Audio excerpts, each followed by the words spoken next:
Good evening. My name is Ethan Bailey, and I am a senior at Pine Creek High School. I would like to start with a passage written by the American poet John Greenleaf that comes to mind in our current dilemma. Each crisis brings its word and deed. I agree.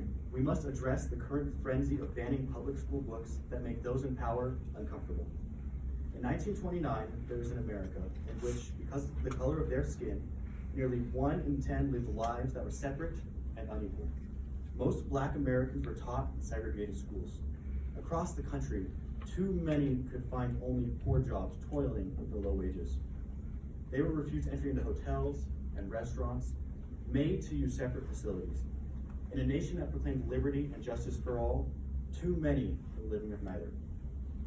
In one city, a rule required all Blacks to sit in the rear of public buses. But in 1955, when a brave woman named Rosa Parks was told to move to the back of the bus, she said no.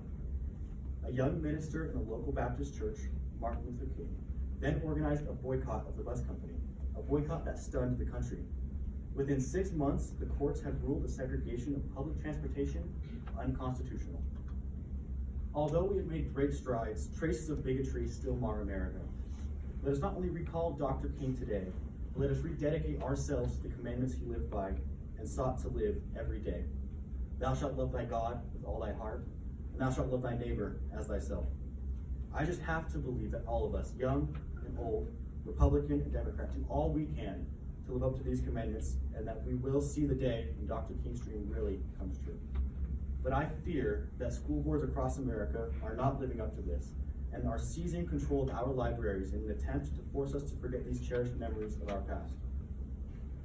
We simply cannot allow them to erase that history, because without it, we can only go back to those bygone days of prejudice. Many children in our district have no outside access to books and can only read what we provide them. If we take books like To Kill a Mockingbird away, we will simply be taking their path to the future, their constitutional freedoms away with them.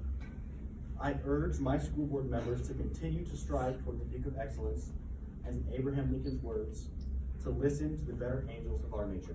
Thank you, and God bless.